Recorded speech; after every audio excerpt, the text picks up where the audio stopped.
दोस्तों, अगर आपको स्टॉक मार्केट सीखना है तो अमेजोन पर जाकर आप हमारी बुक पढ़ सकते हैं या तो यूडेमी पे जाकर आप हमारे वीडियो कोर्सेज भी देख सकते हैं। Hello friends, welcome to our channel learn stock charts to earn. दोस्तों, आज की वीडियो में हम एक बहुत ही सिंपल सी इंट्राडे की ट्रेडिंग स्ट्रैटेजी देखेंगे जिसमें हम 3 इंडिकेटर्स का इस्तेमाल करने वाले हैं। उसी के साथ 5 मिनट का कैंडलस्टिक चार्ट हम ओपन करेंगे और उसके अकॉर्डिंग प्राइस एक्शन देखकर ट्रेड करने की कोशिश करेंगे। अगर आप बिगिनर लेवल के ट्रेडर्स हैं और कोई सिंपल सी इंट्राडे ट्रेडिंग के सर्च में है तो ये वीडियो पूरा देख लीजिएगा। इसके जरिए आपको एक अच्छी खासी स्ट्रैटेजी सीखने को मिलेगी। स्ट्रैटेजी देखने से पहले हम ये देखेंगे कि ये पर्टिकुलर स्ट्रैटेजी के साथ ट्रेड करने के लिए हमें किन किन चीज़ों की ज़रूरत है। तो व्हाट वी नीड, तो टाइम फ्रेम, हम यहाँ पे 5 मिनट का कैंडलस्टिक चार्ट इस्तेमाल करने वाले हैं। उसके बाद इंडिकेटर्स, हम यहाँ पे सिंपल मूविंग एवरेज का इस्तेमाल करेंगे। अभी हमने कहा था हम यहाँ पे 3 इंडिकेटर्स का इस्तेमाल करने वाले हैं, तो यहाँ पे हम सिंपल मूविंग एवरेज 3 टाइम्स इस्तेमाल करेंगे, इसका पीरियड चेंज करके। किस तरह से करना है थोड़ा आगे जाकर आपको क्लियर हो जाएगा। ट्रेंड आइडेंटिफिकेशन, उसी के साथ आपको ट्रेंड का आइडेंटिफिकेशन करने को आना चाहिए कि पर्टिकुलर स्टॉक अप ट्रेंड में ट्रेड कर रहा है या तो डाउन ट्रेंड में या तो साइडवेज ट्रेंड में। हमें ट्रेंड के हिसाब से ट्रेड करने की कोशिश करनी है। ब्रेकआउट आइडेंटिफिकेशन, अगर चार्ट पे कोई रेंज दिखती है तो उसको ब्रेकआउट होता है तो उसका आइडेंटिफिकेशन भी हमें करने को आना चाहिए। किस तरह से करना है आगे जाने के बाद आपको पता लग जाएगा।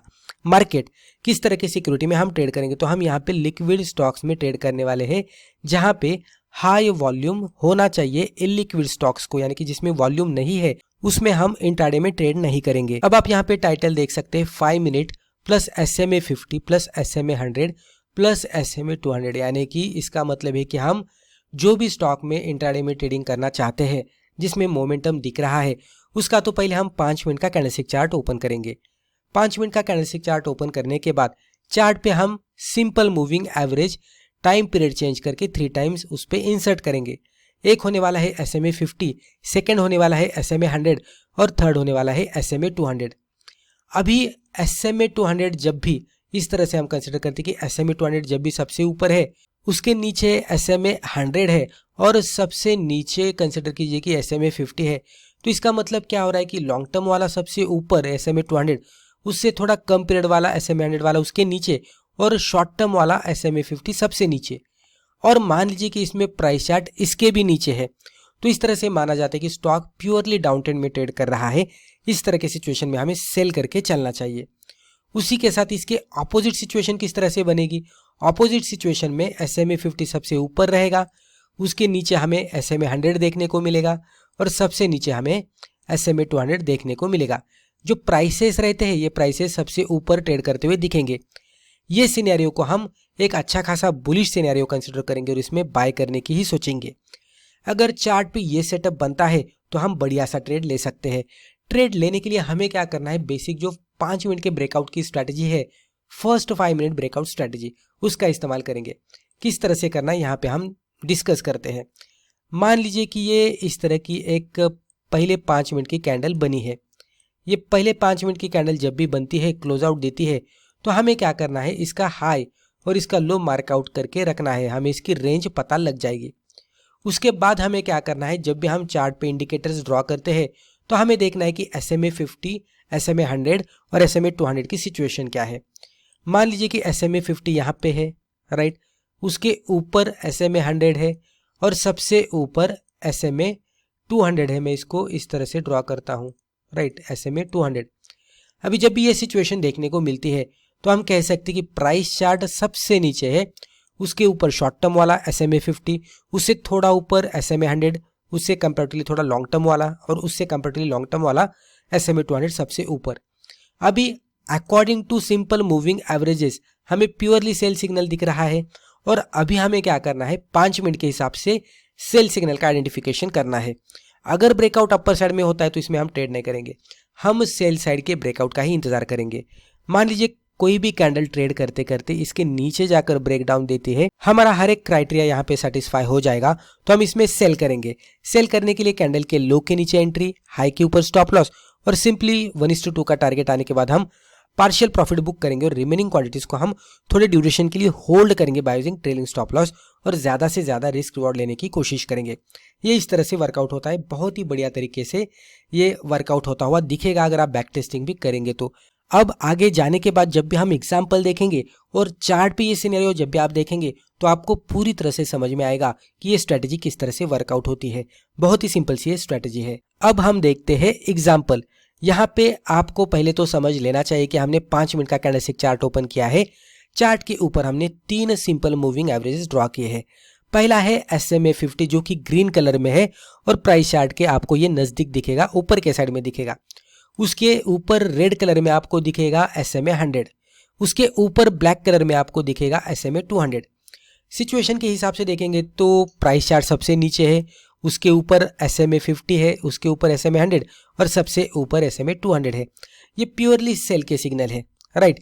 अभी हमें क्या करना है, पहले 5 मिनट के कैंडल का इंतजार करना है। तो यहाँ पे चार्ट पे जो भी कैंडल आपको दिख रही है ये पहले 5 मिनट की कैंडल है। जैसे ये कैंडल बनती है तो इसके हाई और लो जो भी रेंजेस है हमें मार्कआउट करके रखने हैं। तो इसके रेंजेस हम इस तरह से मार्कआउट करते हैं, राइट। तो इसके रेंजेस हमने मार्कआउट किए।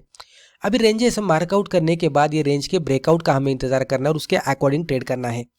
पहले अगर आप देखेंगे तो कुछ 5 मिनट के कैंडल ये रेंज के अंदर ही प्रिपेयर होते हुए दिखे, लेकिन ये कैंडल ने फाइनली ब्रेक डाउन दिया।